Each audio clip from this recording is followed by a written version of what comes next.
How you doing? Okay. Um, got a whole bunch of things today that I wanted to go over with everyone, and uh, want to get started. First of all, is the video and the audio okay? Can everybody see and hear all right? You can you can use this little box down here to let me know. Is this okay? Um, can you? Okay, everything's good. Thanks, Homer. All right.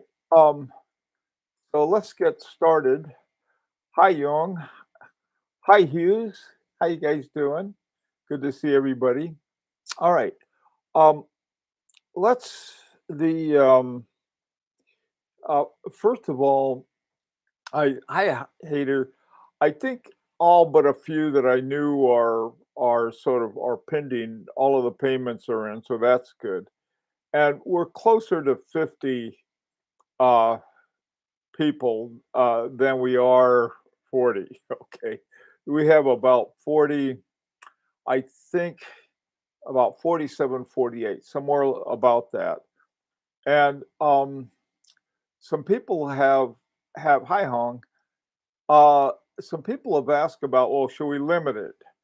And of course, I think Icanor would like us to have as big as possible, but man, I tell you, handling more than what we have right now is is is also too. We're going to be a little exclusive here in our in our watches. Okay, so let me see. So that's the first one. So the payments and so forth are pretty much done. Now this is another thing that even though the number of people is going to be limited to 50, that doesn't mean we can just buy one watch. We can buy as many or few as we want. Um, excuse me. I'm going to buy two, and I'll tell you why. And I think I've mentioned this before. I think this watch is remarkable enough to be entered in the Grand Prix d'Orly de Genève in the Petite Aiguille category. The reason I think that is I've seen the competition, put it bluntly, and these are for watches under 10,000 Swiss francs. Now, everything we did on this watch has been just looking for quality. One, two, three, four. Quality, quality, quality. No shortcuts. No, everything. And so that I think is really important. Um, so I thought, well, I'll put it in the Grand Prix now. Doggone it! I wish they wouldn't do it. Probably a robocall there. Um, the price will come down a bit if we buy more, right? Yeah, don't worry about that right now. Okay, yeah, it should, but I think there's other things other than price. Hold on to that thought, hater, because there's things that are far more important than getting a lower price, and that is getting some other things that we may be getting, uh, but that we hadn't negotiated for. Remember, we had negotiated for a very specific set of things, and I'll get to that in a second.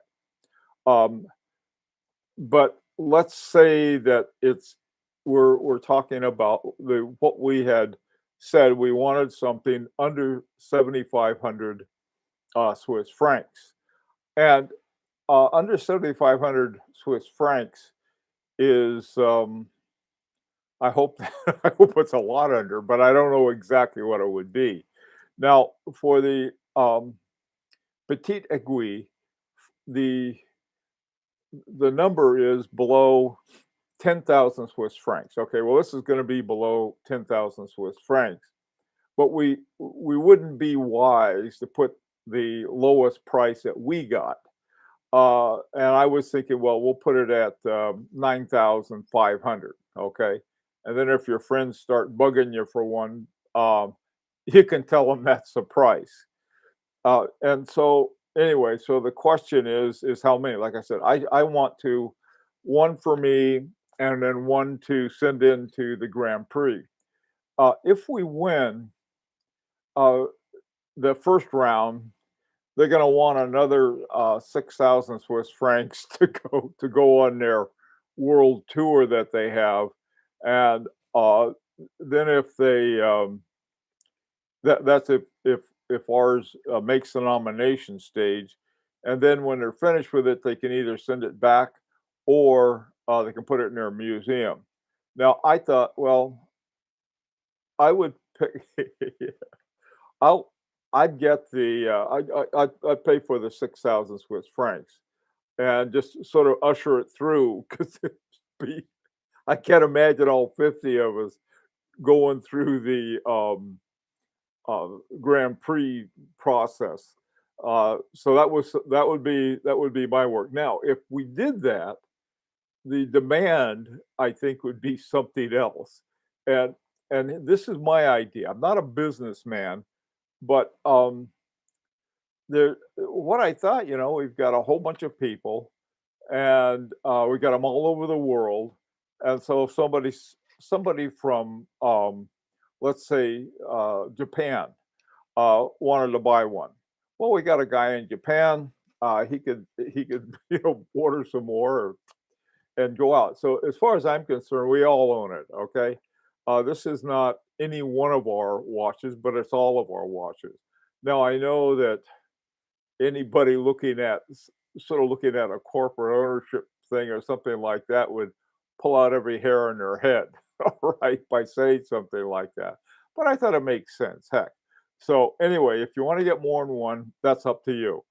Um, and but I'm like I said, I wasn't in this for the business. We're in it for the horology, and so I'm going to be pretty happy as far as I'm concerned with the whole thing. Um, with two, one for me, one for the Grand Prix, and if they win, uh, I'll donate it to their museum, and we'll have a watch in their museum, which I think is a cool thing. All right, now next thing, we've had unbelievably excellent timing. I mean, it's almost unreal.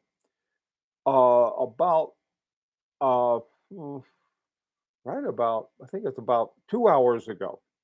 2 hours ago, Agenor, Nicholas Vidarek at Agenor met with representatives from Medellin and Voutilanen.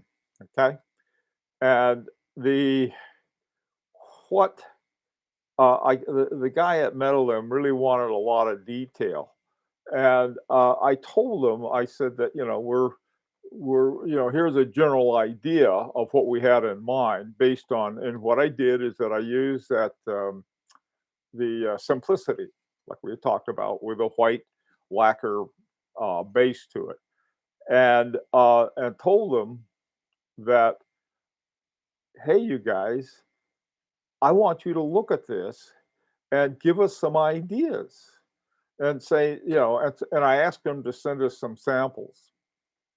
Not sample. I mean, just email me some pictures of some stuff. I'll see if he can do that. But I gave him pretty much what we had talked about.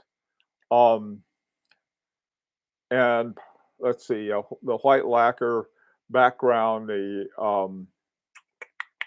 indented small seconds, and Arabic numbers, and very much like that one. But I said that's just the start.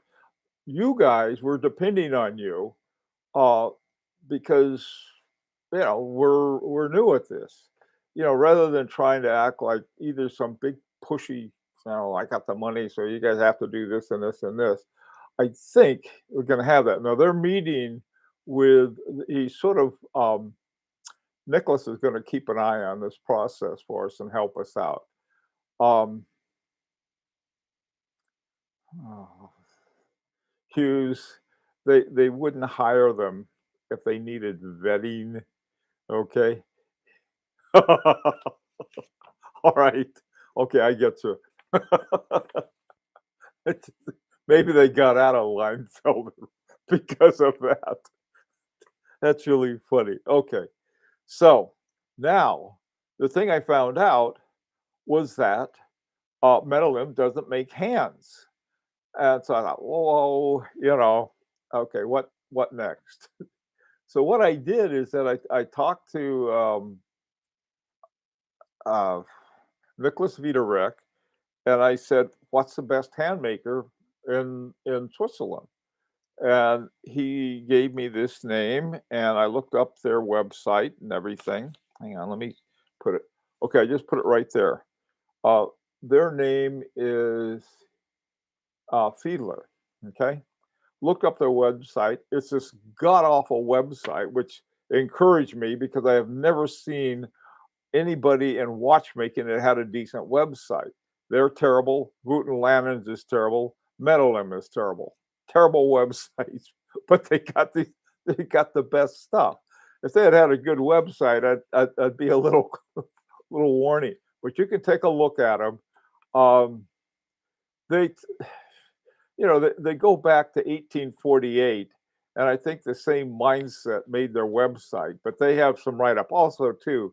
They put it in all caps, which is like I I, I don't know. Even people who don't know very much about typography and so forth. I mean, it's just that's very hard to read and so on and so forth. FP Journe uses the same stupid thing, and I always in both French and English. So anyway, we know they're good because they have such a bad website. Okay, all right. Metal M doesn't make hands. Okay, and so but they would be the people to go to. They're in Geneva. That will be cool. Okay. All right, so this is one thing I would really like you guys to think about. How many do you want? Okay, now we're talking about immediately, we'll be talking about movements, but eventually we'll be talking about watches. Okay, now another thing that I had mentioned that some of the people working at Agenor wanted to buy one of our movements. Well, I was wrong. They want to buy one of our watches.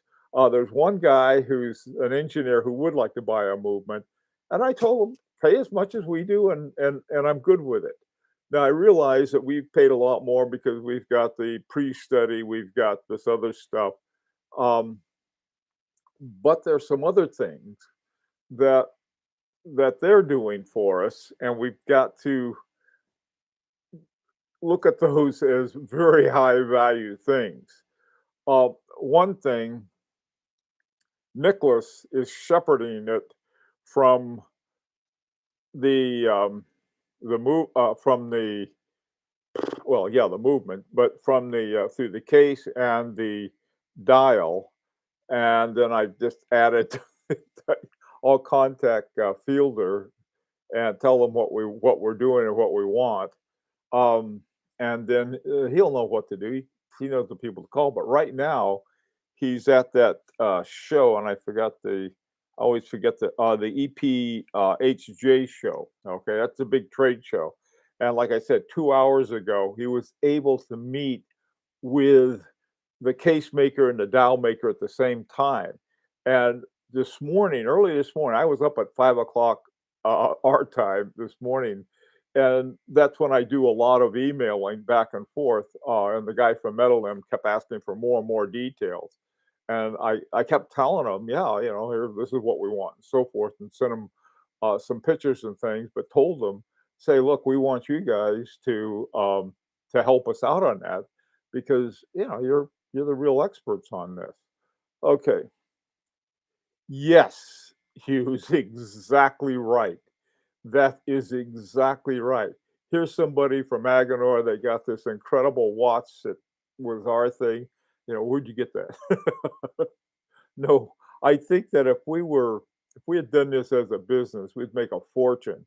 But I'm not the guy in business. It's just I don't know. I'm not into money, and I probably I've demonstrated that on a number of occasions.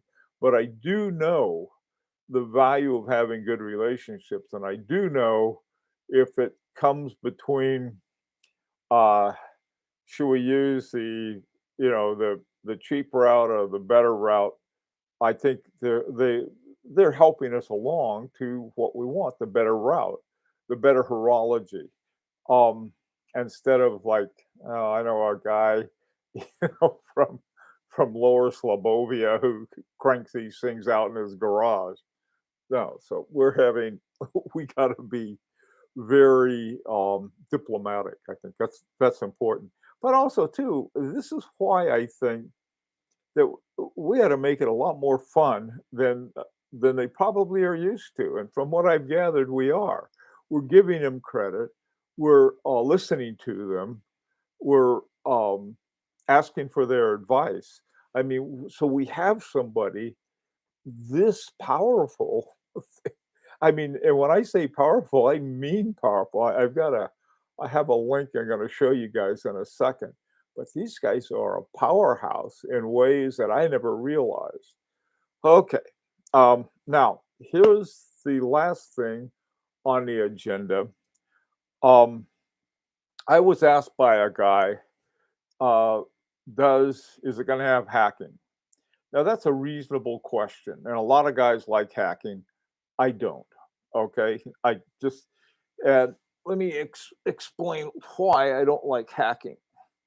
This is my wonderful explanation board here. I have this is something else. It's another part of it. Okay, so you got here's what hacking does. It's also called stop second. Most of them will call it, stop second. Hacking doesn't sound right. Believe me, and from my background, it's not a very good thing to refer to anywhere. Okay, so here you have your balance wheel happily spinning, and whoop, whoop, whoop, goes back and forth, and all of a sudden, wham, the stop second comes down on it. Okay, and then up, and then it's got to get back to its former, uh, I don't know, oscillation. Okay, and then wham, this thing comes down. So that's why I don't like stop seconds. Okay, and this was for years. Patek Philippe didn't use it because their engineers told them that it's not good. All right, it's not good for the watch. Um, and having said that, most of my watches have uh, hacking or stop seconds. Okay, I'm not, and I mean some of my favorite ones. Uh, well, my Mosers, my H Mosers, my Langenheim, really great ones. But then I pulled out some other ones that didn't, and all of these are associated with really top watchmakers. This one now, this is a oh, what is it called? A chronograph. My one of my well, really my only chronograph, and but it was by Daniel Roth, and it doesn't have hacking. Okay. Um, my Vacheron Constantin American, 1921. It doesn't have hacking, and that's every 4400 uh, movement that Vacheron uses in their watches. And these don't have hacking either. These are my two FP Journes. So it's not something that is like you should have hacking, but you don't. Okay. I want to show you something. I was thinking this is sort of a strange watch. I don't know if you can see it. See these two down here. These are the two second hands. Now, what I do is to sync things up. You pull this out and push it in, and voila, you've got you have synchronization. You got your small seconds up there, and not exactly the same as what hacking does for timing it in case you're going to invade Austria or something like that. Um, this is my Van Cleef and Arpels Eredivisie et Ur d'ailleurs.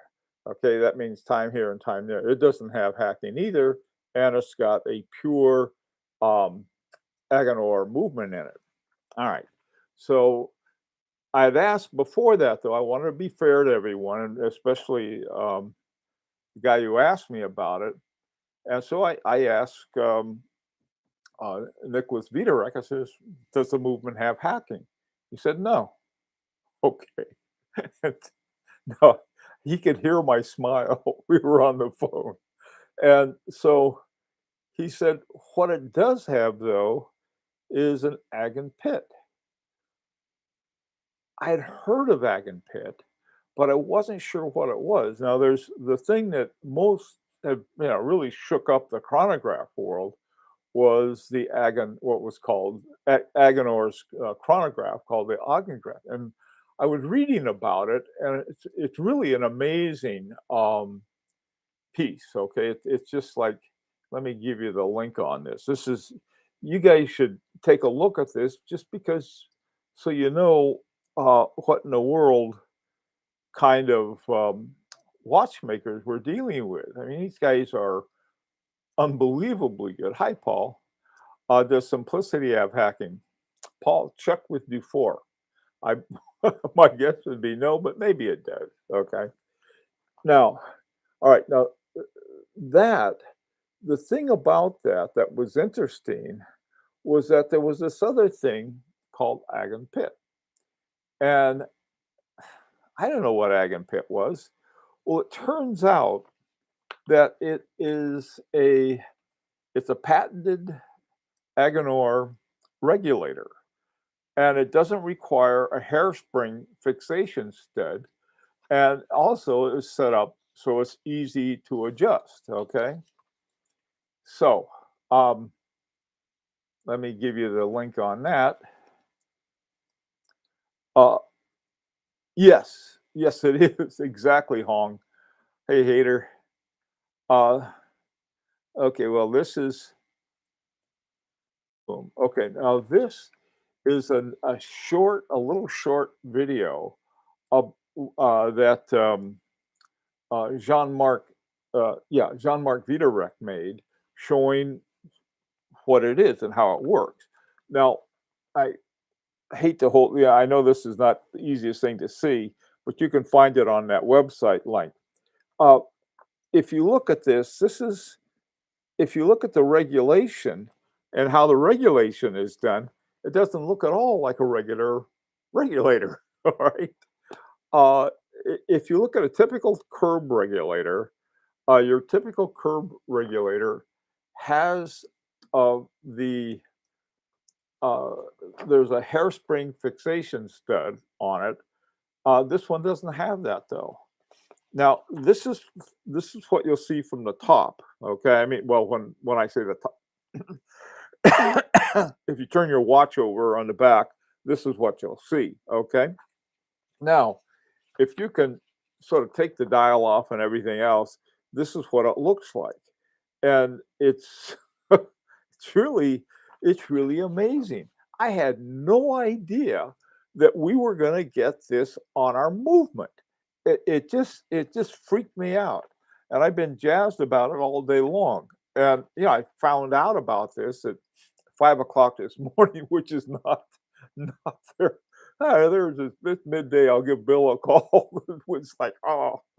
So anyway, this is just really jazzed with it. We seem to be in good shape, and I think that is, God, I hope, I just, knock on wood that we've run into some problems, mostly caused by me when I gave you the wrong account number. Uh, but otherwise, I think it's really been great. We have, and let's get those pictures in. If you haven't sent me a picture, just take a little snapshot with your mobile phone and just shoot, pop it into WhatsApp, and I'm putting it together. And I'm not going to tell you what I'm going to do with it right now. I got to put pictures of it in the post office. No, I have an idea that would make it look really cool. And then what I'm hoping that we can do is get a some kind of connection between ourselves and the people working at Aganor, as well as the people working at Metalim and Voutilanen and Callan. I think that I don't know. I haven't talked with Nicholas yet since he finished his meeting at the what's it called, the EPHJ meeting. That was when he was able to talk to both these guys. Okay, so let's see what you got to say. Hi, Hater. Maybe we already discussed this, but any info on the warranty on the movements? Guess it's a bit out of league for the local watchmakers here. That's a good question. Okay. Um, I don't know. Hasn't come up at all. Um, there was something that was done. It was either a story or a video or something, and Aguilar made it very clear that they didn't do servicing. And so I'm thinking, okay, what if we need service? Well, one thing that was another reason why I was glad they didn't put in hacking, because every time that thing whams down, you're going to start knocking the your balance wheel out of whack every time you smack it down like that, and then release it again, and it goes back and whack and whack and whack, and so it's going to need, I think, with hacking, you're going to have more problems. So that was one reason I was glad they didn't have it. The other thing is that the video there's the second video. It's a YouTube video. It's this beautiful demonstration of how easy it is to have your to have this to reset it. In fact, it's easier than your than the other way. I mean, with like I do it with a toothpick. Um, but it's really cool, and they're the way in which the spring is adjusted um, looks much better than your normal way with a typical curb regulator. So I think make sure you have the video. So if something goes wrong, you can run down to your local watchmaker and say, "Watch this now, fix my watch." I don't know that part of it. I just don't have an answer for. And we're going out into the wild, wild west, and or the far side of Mars, one of the two. But that's one thing I don't have a warranty or anything like that. But I can ask them about it and what we should do and so forth. Okay, servicing and warranty are different issues. Warranty would be handled by the watchmaker company as value added. That's us as value add. Okay. Being able to service is important, but will be at our cost. Yeah, yeah, that's true. Um, brr, there's I don't know. All of those things I haven't asked about yet, and I guess it's sort of like I think it's the end of the something once we have everything finished and everything we should ask about, and we will. But right now, like I said, trying to really get a solid focus on getting it done, and then we'll see about the other part. Yeah, Hong. Yeah. What about spare parts and so on and so forth? That that is something I think that we're going to have to consider. If any of you guys are in the sort of watch repair business yourself, contact me, and maybe what we can do is that we can have little, I don't know, things of parts that would be most likely to wear out, have them um, sent to different parts of the world. Okay, like one to Asia, one to I don't know, Australia, Europe, North Africa, different places, the U.S. and Canada perhaps we'll see where about that. But that's a good that's something we have to get to. But it's sort of like one thing at a time, and all of those things we need to address. Any idea about when we might have to pay for the movement? Very roughly. No, I do not. We got see what we have to do first, Paul. We're going to get the next bill is for I think 20,000 is what we had agreed on. Now that was divided by 20, and we figured 1,000 Swiss francs apiece. But now with the number that we have, it's going to be like less than half of that. So this is something that is a good thing. Now, then the next step after that, after we get, see, we're going to get and this is, I've been asking about this, how soon can we get that we can really look at the movement? In other words, so we have something like this and we can say, oh, yeah, we have this and we have that. And I'll tell you one of the things that is, that I think is important. We talked about finishing. Okay, now right now, the finishing deal was for the what are they called? Geneva Waves and Perlage. Okay, that's it. That was what we signed up for, and that was in the thing that was sent to everybody. The other question that we're going to have to address or look at or think about is the own gloves. And that is, and looking at my own watch, let me show you what it looks like. Um, let me clean it up. Wait, I don't know if you can. Oops. No, you can't tell from that. Um, I have to get I don't know. Take a look. I'll see if I can find a link with a, a picture of this. Now they have the Anglaise on theirs in particular are. Let me look at this real quick.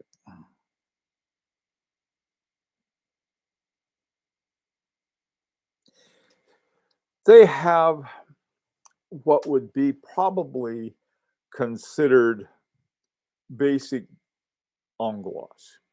Okay, and what is going to affect it, and this is I know from previous discussions. There's a company that does it for them. Okay, and that's a good thing because some you want specialists, and they'll come in and they'll say, okay, we want this. Now, if we look at this, here you have this one long bridge, I guess, right here. Okay, so you go through that and you have a nice um, on gloss to it, and then you have one here, one here. Now, what we asked for was for these finger bridges so that would sort of open up the movement more and we could see more of them. Now, whether we get that or not, we'll find out as soon as we see what the movement looks like. And so, if there's a lot of sides to it, in other words, rather than one long one like this, you see a bunch of them going like this, and each one of those is going to increase the sides on there. Um, this is the kind of thing that is, oh, I suppose it's mm, it's something that at this point I think we're going to have to wait and see about because one, we don't know the amount of it. We don't know what the different levels of the any kind of beveling would cost us, and then we don't know, a lot of these other things. And I'm hoping that by having a larger number, we can, you know, ameliorate that somewhat. And this is how come I'm not, marching in, marching in there and saying, "Hey, you guys, we got 50 people instead of 20, so we want this and this and this." No, we do it very. in a way that is useful for them and useful for us. And by useful, I mean if they make more money because we have more people involved and we have more watches, that's a good thing. And so then we have the unit price goes down on all aspects of it, including something we didn't negotiate for, and that was putting the whole thing together. And that may end up being the most important. Okay. Okay, yeah, Paul, your your question very roughly. Here's what we've got. Now we've got this. We have the second payment, I guess, or the second process, which is actually going to be designing a movement for us. Okay, and that to me is going to be very exciting, and it's expensive. Um, I mean, if we had one person doing it, that's expensive, and this is great. Not that it's expensive, but we're getting this level of quality. Okay. Okay, let's see what you got, Como. I was just reading the Paddock article about fabrication of hands at Fiedler. Oh, really? It's quite a process and gets complicated according to the type of finishing requested. Yes. Oh, what? Yeah. Take a look at that site they have. There's I uh, I just found out about this morning. Says, oh, by the way, we don't do hands. Oh no, and so I had to get a hold of Nicholas and say, what do we do? And he suggested these guys, so then we can go from there on that. My guess is that an affordable set of hands would be one where the tooling is already present in some form uh, and is not exclusive to a fielder client. Yeah, I don't want a goofy looking hand, that's for sure. There was sometimes there's some companies that's all they know how to do is make watch hands. All right, and so they'll have everything in there, and they'll say, "Wow, look at our watch. We have a bespoke hands on it." Uh, we had talked about um, custom design and tooling for only 50 pieces might be an excessive cost. I don't think so. Um, there's a we'll see what they have. Now, what we had asked for initially was not the special painting. We wanted uh, blued hands. If I'm mistaken about that, um, no, Hong, I don't know. Th- this is this is this is. I think I would have been alerted to that. Instead, I was told to contact Fiedler. Okay, that's that I think is uh, we we're asking for these guys expert advice and help on this from every step of the way, and I think it's important to listen to them. Okay, now we have the Wooten Lannon and Kalen case, and so then we have these other things we're going through. If if you go to the site, the awful fielder site, what does I call it? Uh, Fiedler, yeah. If you go to the Fiedler site, one of the things they had these threads laid out, and then they were talking about painted hands. I don't. We're not asking for painted ones. We want blued ones, and this is done with. Oh, there are different ways to do it, but the best ones are done with heating. Now they've been doing this since 1848, so they probably have that down pretty pat. And I think I feel more comfortable with that. Now, as far as um, the style, we had talked about wanting to have brigade hands. Now, I don't think that would be too hard to find in their stockpile. Or we also talked about observatory hands. I got all excited about Asagi hands, is sort of these short spears that are used in more watches than I thought. Laurent Ferrier uses it a lot, and so does Tutima has some other. I think Lang and Hine had some of those hands too. But this is something that I think is going to be important. At some point, we're going to have to sort of. I think what we should do is talk to the people at Metalem, the people involved in any kind of design and creating it, our dial force, and try to get hands that are consistent with that. We could also ask the people too at Fiedler, say, look, this is what our dial is going to look like.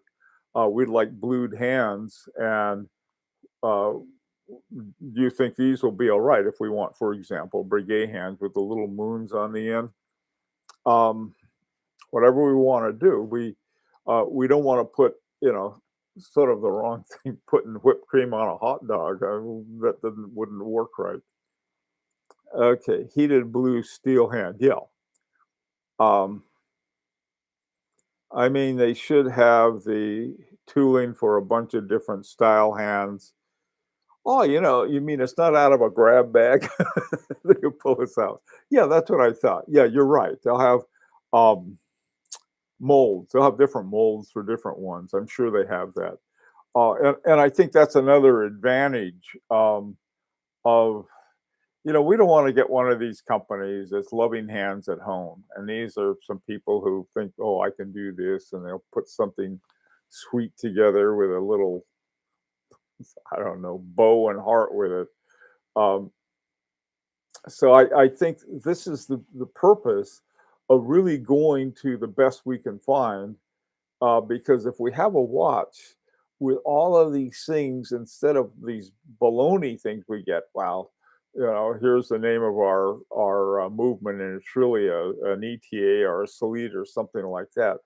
Just nothing about this watch is going to be phony or misrepresented to us or anybody else, and I think that's important. The other thing about it is that there's the one thing that I know that uh, Agenor doesn't make, and they don't make their own hairsprings. Very few companies do. And I think I know the company that makes them for them. They're very good. And but I don't know what they're made from. Like I know they're not using the Moser Strassman hands, which would be my favorite, but I'm not going to argue with anyone.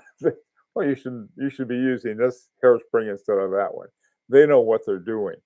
But I would like to find out. I'm just curious as to what kind of material they make them out of. Like, for example, the Strassman is made out of titanium and niobium for the non-magnetic properties that they have.